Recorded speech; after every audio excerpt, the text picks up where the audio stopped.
Very good morning dear students.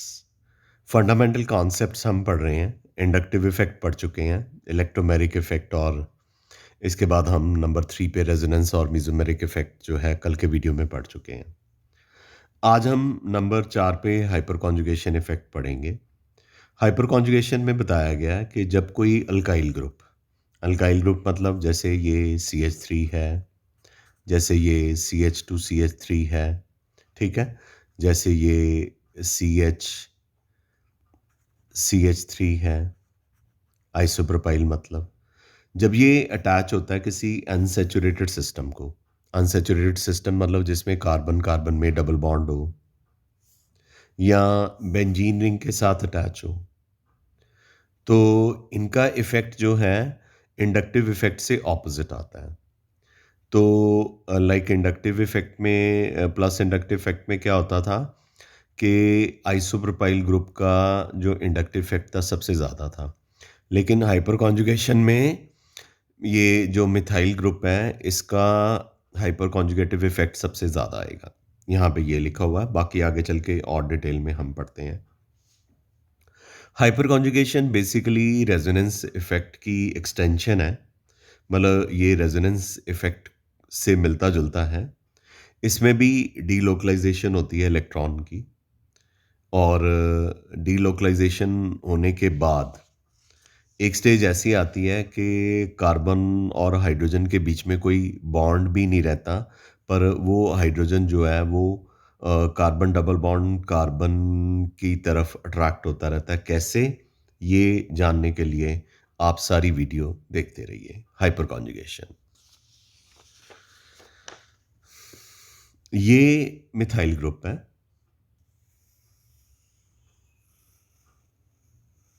ठीक है। ये कार्बन डबल बॉन्ड कार्बन है। ये कार्बन डबल बॉन्ड कार्बन में कार्बन और कार्बन का सिंगल बॉन्ड है, ठीक है। और ये पाई बॉन्ड है, यानी कि कार्बन डबल बॉन्ड कार्बन हो गया, ठीक है। उसके साथ ये मिथाइल ग्रुप लगा हुआ है। मिथाइल ग्रुप के ये 3 हाइड्रोजन जो हैं, इनको अल्फा हाइड्रोजन एटम्स कहा जाता है। ये अल्फा हाइड्रोजन एटम है। इन अल्फा हाइड्रोजन मतलब ये जो और ये जो कार्बन है अल्फा कार्बन है। इस अल्फा कार्बन के जो अल्फा हाइड्रोजन है उसके सिग्मा बॉन्ड के इलेक्ट्रॉन और ये कार्बन डबल बॉन्ड कार्बन जो है इसके पाई बॉन्ड के जो इलेक्ट्रॉन है, इनके बीच में कॉन्जुगेशन होती है, ठीक है। तो कैसे होती है ये मैं आपको डायग्राम की हेल्प से एक्सप्लेन करता हूँ। ये प्रोपीन है ना। देखिए CH3 CH double bond CH2, ये हो गई प्रोपीन। तो ये कार्बन डबल बॉन्ड कार्बन है। हमने तो यही कहा कि कार्बन डबल बॉन्ड कार्बन के साथ जब कोई अल्काइल ग्रुप लगा होता है तो हाइपर कॉन्जुगेशन होता है। तो ये कार्बन डबल बॉन्ड कार्बन है, उसके साथ ये अल्काइल ग्रुप है, तो डेफिनेटली ये हाइपर कॉन्जुगेशन शो करेगा। तो ये कार्बन के जो हाइड्रोजन होते हैं ना, अल्फा हाइड्रोजन होते हैं। तो क्या होता है प्रोपीन में कि ये you will be shocked to know कि ये वाला जो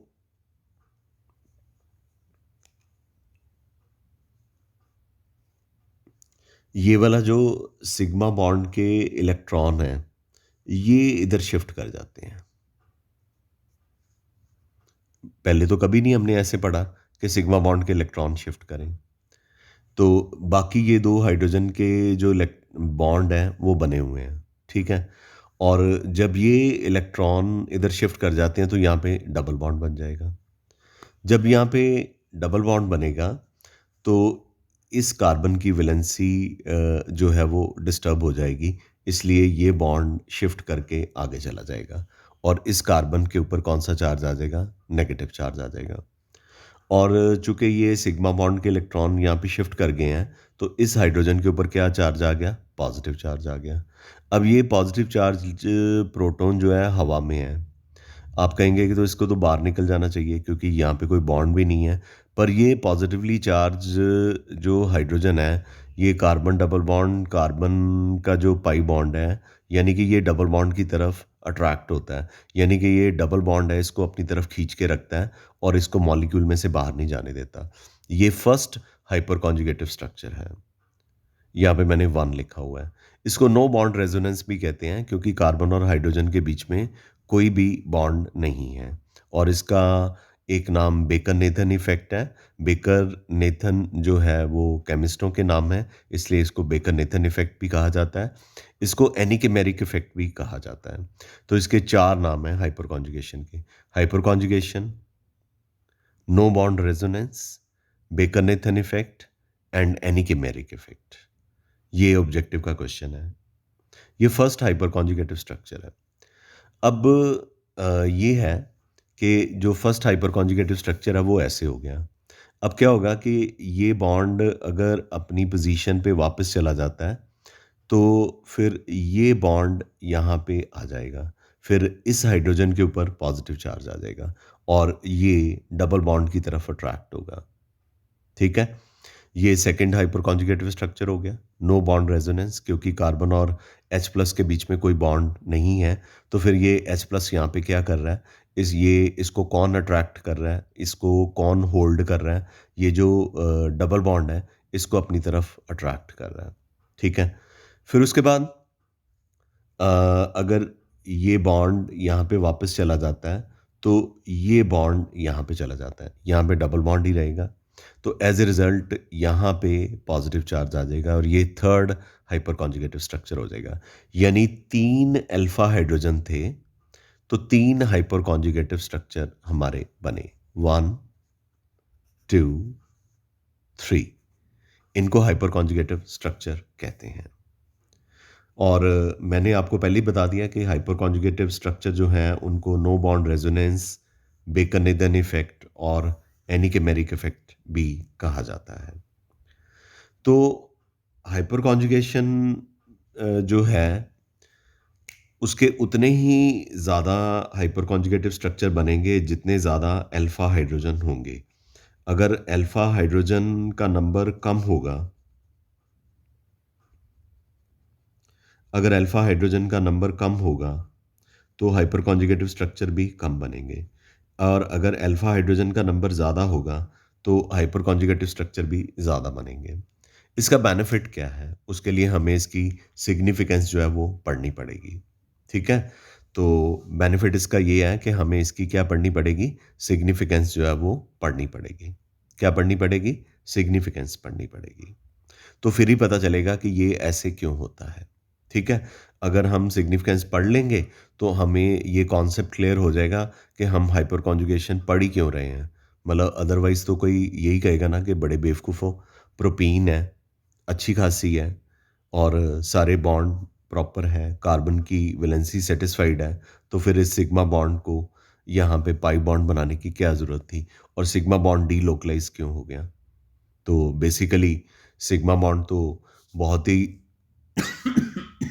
एक्सक्यूज मी, सिग्मा बॉन्ड तो कभी भी डीलोकलाइज नहीं होता, लेकिन हाइपर कॉन्जुगेशन में सिग्मा बॉन्ड जो है वो डीलोकलाइज हो जाता है। और ये चीज़ हमेशा याद रखनी है, हमेशा हाइपर कॉन्जुगेशन सिर्फ और सिर्फ तभी होगी जब अल्काइल ग्रुप, जैसे ये अल्काइल ग्रुप है, ठीक है,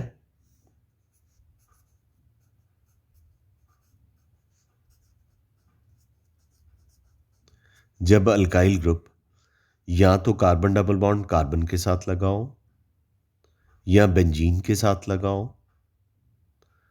आगे चल के मैं बताऊंगा कार्बोकटाइन के साथ लगा हो या फ्री रेडिकल के साथ लगा हो। आपको ना तो कार्बोकटाइन के बारे में पता, ना फ्री रेडिकल के बारे में पता है, क्योंकि वो टॉपिक अभी आई ही नहीं।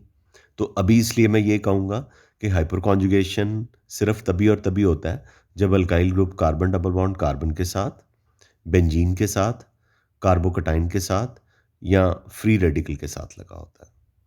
ठीक है? तो फ्री रेडिकल और कार्बोकटाइन का कंसेप्ट तो परसों चौथ आ जाएगा, परसों चौथ के वीडियो में आ जाएगा। लेकिन तब तक हम इतना तो कह ही सकते हैं कि hyperconjugation takes place only when alkyl group is attached with carbon double bond carbon और it is attached with benzene. इतना तो हम याद कर सकते हैं। ठीक है? क्या आपको यहाँ तक पता चल गया? और ये पता चल गया कि हाइपर कॉन्जुगेशन में हाइपर कॉन्जुगेटिव स्ट्रक्चर जो हैं उसमें कार्बन और H प्लस के बीच में कोई बॉन्ड नहीं होता, जिसकी वजह से इसको नो बॉन्ड रेजोनेंस कहा जाता है। ठीक है? पर फिर भी ये फॉर्मली अटैच होता है, मतलब बड़ी स्ट्रांगली अटैच होता है डबल बॉन्ड की तरफ, क्योंकि डबल बॉन्ड के इलेक्ट्रॉन इस H प्लस को अपनी तरफ अट्रैक्ट करते हैं। ये नहीं कि यहाँ से बाहर निकल के चला जाता है, ये बाहर निकल के नहीं जाता। और होता ये सिर्फ और सिर्फ अल्फा हाइड्रोजन की वजह से है। अब कई बच्चों को ये याद भूल जाता है कि अल्फा हाइड्रोजन होता क्या है। जैसे ये कार्बन डबल बॉन्ड कार्बन है ना, इसका जो नेक्स्ट कार्बन होता है उसको अल्फा कार्बन कहते हैं, और उस कार्बन के जो हाइड्रोजन होते हैं उनको अल्फा हाइड्रोजन कहते हैं। ठीक है, लग गया पता? ओके, आगे चलते हैं। आगे मैं आपको बताना चाहूँगा कि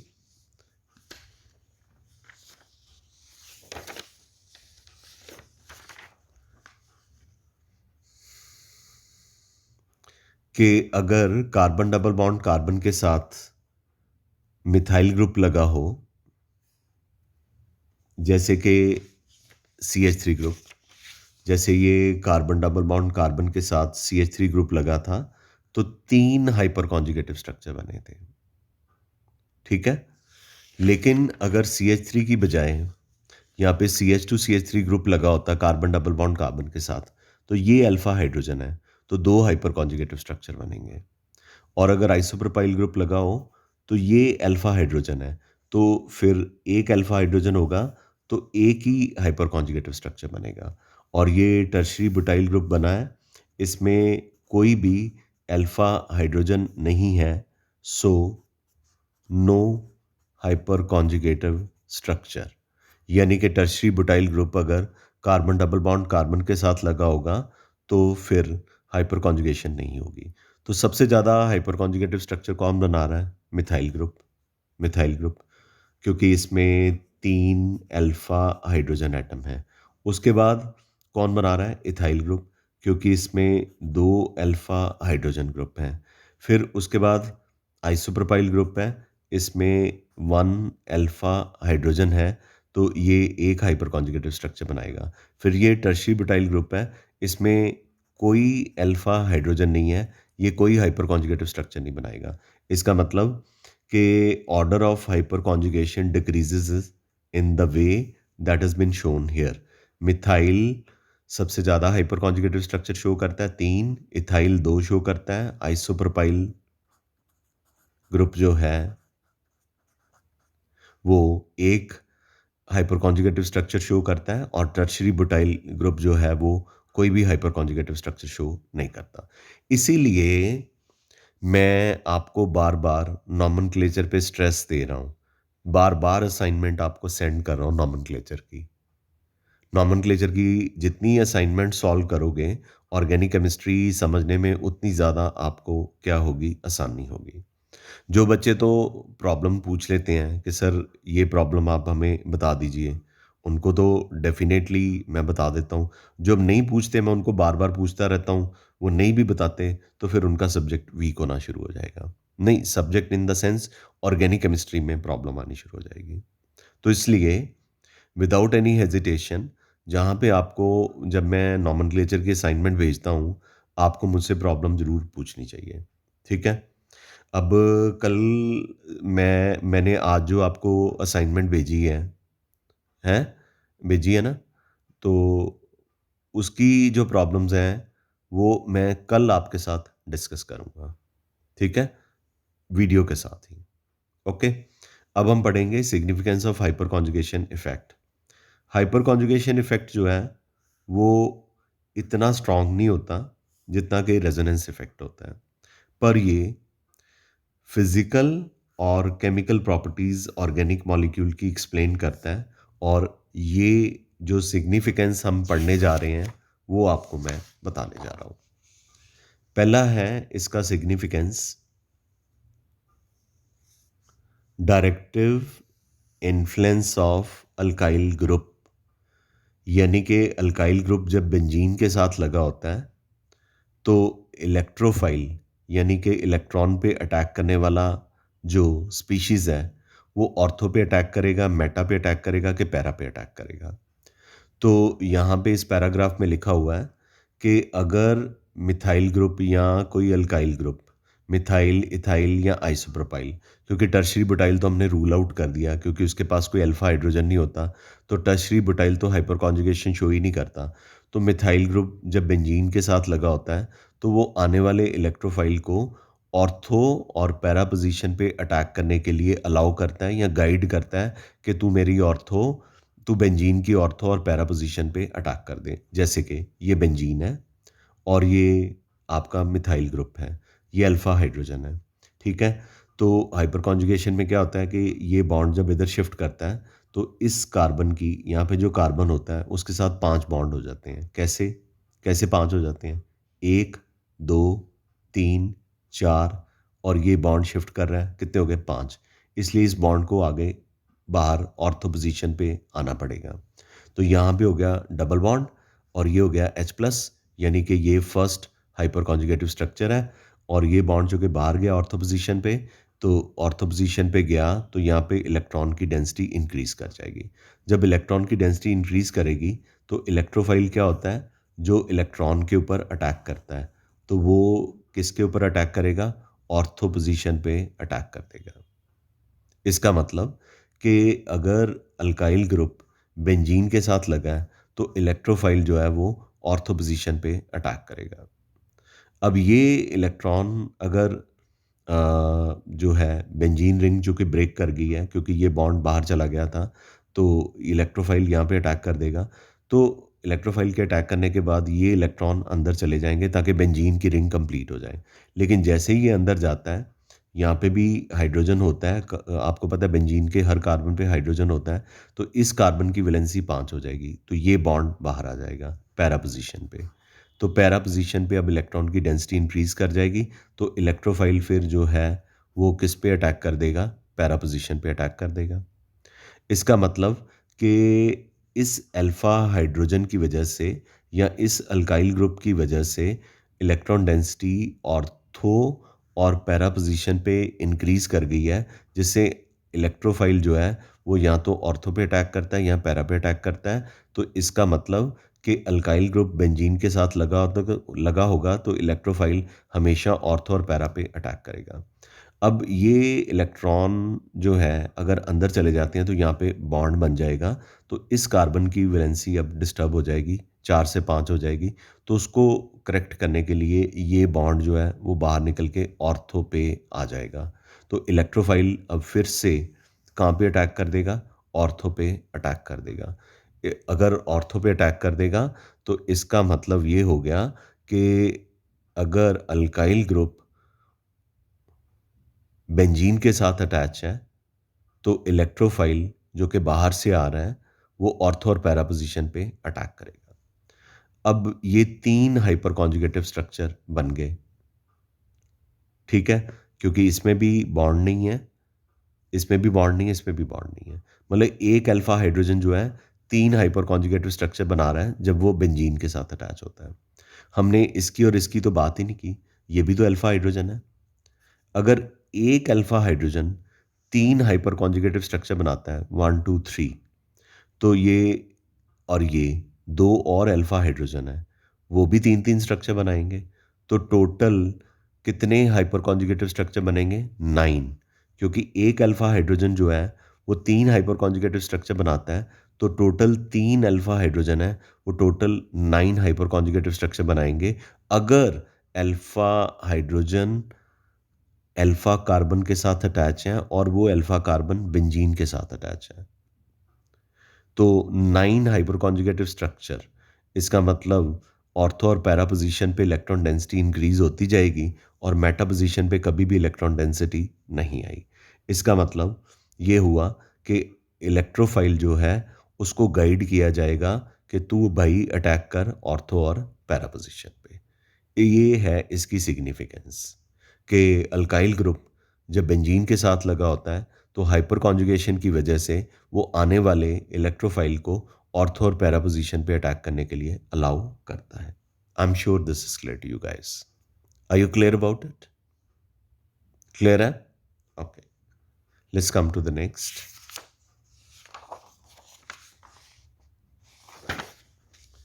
सेकंड इसकी जो सिग्निफिकेंस है,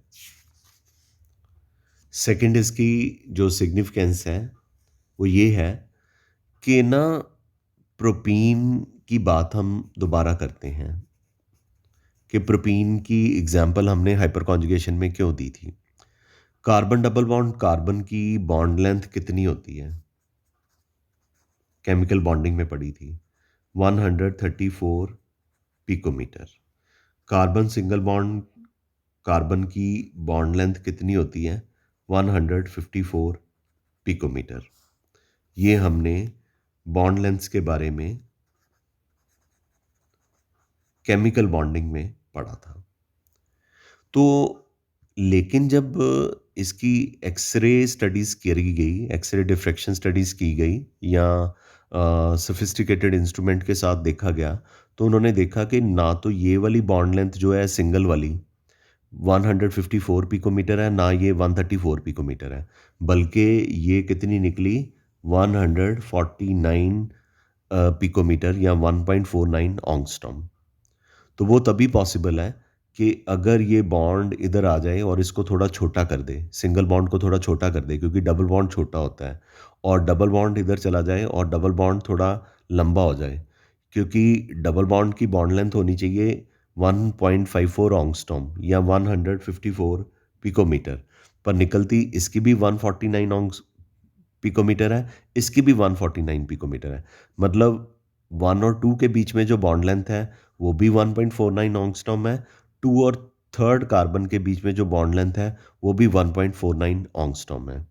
अगर 1 और 2 के बीच में भी 1.49 है और 2 और 3 के बीच में भी 1.49 है, तो इसका मतलब तो डेफिनेटली ये है कि यहाँ पे अगर हाइपर कॉन्जुगेशन होगी, यहाँ पे थोड़ा सा डबल बॉन्ड करेक्टर और ये बॉन्ड आगे चला जाए, यहाँ पे थोड़ा सा सिंगल बॉन्ड करेक्टर, तभी हम कह सकते हैं कि इनकी बॉन्ड लेंथ फर्स्ट और सेकंड कार्बन के बीच में सेम है, सेकंड और थर्ड कार्बन के बीच में सेम है। नहीं तो हम कभी भी एक्सप्लेन नहीं कर पाएंगे, अगर हाइपर कॉन्जुगेशन का फिनोमेना नहीं होगा, हम ये एक्सप्लेन ही नहीं कर पाएंगे कि कार्बन जो 3 हैं प्रोपीन के अंदर, तो तीनों कार्बन के अंदर जो बॉन्ड लेंथ है वो सेम क्यों है? वो इसलिए सेम है क्योंकि हाइपर कॉन्जुगेशन की वजह से यहाँ पे डबल बॉन्ड आ जाता है, यहाँ पे सिंगल आ जाता है, यानी कि यहाँ पे डबल बॉन्ड करेक्टर है, यहाँ पे सिंगल बॉन्ड करेक्टर है। इसलिए दोनों की बॉन्ड लेंथ यानी 1 और 2 के बीच में और 2 और थर्ड कार्बन के बीच में जो बॉन्ड लेंथ है वो सेम है। और सेम एसीटोनाइट्राइल के केस में भी होता है। उसमें बस ये है कि ये CH3 तो लगा ही हुआ है और ये अल्फा हाइड्रोजन है। बस ये कार्बन डबल बॉन्ड कार्बन की बजाय यहाँ पे कार्बन ट्रिपल बॉन्ड नाइट्रोजन है, ये एसीटोनाइट्राइल है। इसमें भी हाइपर कॉन्जुगेशन पॉसिबल है, यानी अल्काइल ग्रुप कॉन्जुगेटेड सिस्टम के साथ, डबल बॉन्ड के साथ, ट्रिपल बॉन्ड के साथ, बेंजीन के साथ और कल और परसों कार्बोकटाइन और फ्री रेडिकल के साथ लगा हो तो हाइपर कॉन्जुगेशन होती है, नहीं तो हाइपर कॉन्जुगेशन जो है वो नहीं होती। ठीक है बच्चा? Last but not the least, इसकी जो थर्ड सिग्निफिकेंस है वो है relative stability of alkyne. Relative stability of alkyne, ये कार्बन डबल बॉन्ड कार्बन है, कार्बन डबल बॉन्ड कार्बन के साथ ये 3 अल्फा हाइड्रोजन है, ये भी 3 अल्फा हाइड्रोजन है, इस वाले कार्बन डबल बॉन्ड कार्बन के साथ भी 3 अल्फा हाइड्रोजन है, 3 अल्फा हाइड्रोजन है। तो कितने अल्फा हाइड्रोजन हो गए? 12 अल्फा हाइड्रोजन। तो 12 हाइपर कॉन्जुगेटिव स्ट्रक्चर बनेंगे। जितने अल्फा हाइड्रोजन होंगे उतने हाइपर कॉन्जुगेटिव स्ट्रक्चर बनेंगे, उतनी ज़्यादा स्टेबिलिटी होगी, तो इसलिए ये अल्कीन सबसे ज़्यादा स्टेबल है। और इस अल्कीन में जो कि नेक्स्ट है, इसमें 3 alpha hydrogen, 3 alpha hydrogen, 3 alpha hydrogen, 9 alpha hydrogen है। तो 9 अल्फा हाइड्रोजन है तो इसके 9 हाइपर कॉन्जुगेटिव स्ट्रक्चर बनेंगे। आगे ये ट्रांस है क्योंकि ये CH3 दोनों जो हैं कार्बन डबल बॉन्ड कार्बन के ऑपोजिट है, लेकिन इसमें 6 अल्फा हाइड्रोजन है, तो 6 हाइपर कॉन्जुगेटिव स्ट्रक्चर बनेंगे, ये ट्रांसबुटुईन है। अगला जो स्ट्रक्चर है यानी कि फोर्थ, उसमें भी 6 अल्फा हाइड्रोजन है, ठीक है, 6 अल्फा हाइड्रोजन है, लेकिन ट्रांस की स्टेबिलिटी सिस के कंपैरेटिवली थोड़ी ज़्यादा होती है, ये हमने केमिकल बॉन्डिंग में पढ़ाया था। तो ठीक है, इसकी हीट ऑफ हाइड्रोजनेशन -27.6 है, तो इसकी -28.6 है। हीट ऑफ हाइड्रोजनेशन का मतलब होता है हाइड्रोजन ऐड करने पे जो एनर्जी रिलीज़ होती है। तो जितनी मतलब एनर्जी जो है वो कम रिलीज़ होगी, उतनी स्टेबिलिटी जो है वो ज़्यादा होगी। तो इसमें ज़्यादा एनर्जी रिलीज़ होती है, तो हाइड्रोजन ऐड करने के बाद, क्योंकि कार्बन डबल बॉन्ड कार्बन है, तो हाइड्रोजन इसमें ऐड किए जा सकते हैं। तो इसमें ज़्यादा एनर्जी रिलीज़ होती है, तो इसलिए इसकी स्टेबिलिटी ट्रांस के कंपैरेटिवली कम है। आगे कार्बन डबल बॉन्ड कार्बन के साथ 3 अल्फा हाइड्रोजन है, ठीक है? तो इसकी हाइपर कॉन्जुगेटिव स्ट्रक्चर 3 ही बनेंगे, इसकी स्टेबिलिटी और कम होगी। उसके बाद इथीन है, इसमें कोई अल्फ़ा हाइड्रोजन नहीं है, तो इसकी स्टेबिलिटी जो है वो सबसे कम होगी। इसका मतलब कि अल्कीन की स्टेबिलिटी को बताने के लिए हमारे पास 2 मेथोडोलॉजीज़ हैं। एक, आप अल्फ़ा हाइड्रोजन का नंबर काउंट कीजिए। अल्फ़ा हाइड्रोजन जितने ज़्यादा होंगे उतनी ज़्यादा स्टेबिलिटी होगी। जैसे फर्स्ट स्ट्रक्चर में 12 अल्फ़ा हाइड्रोजन है, तो इसकी हाइपर कॉन्जुगेटिव स्ट्रक्चर का नंबर ज़्यादा है सबसे, तो इसकी स्टेबिलिटी ज़्यादा है। ग्रेटर दैन 9 अल्फ़ा हाइड्रोजन वाला structure, greater than 6 alpha hydrogen वाली alkene, greater than 6 alpha hydrogen वाली एल्कीन।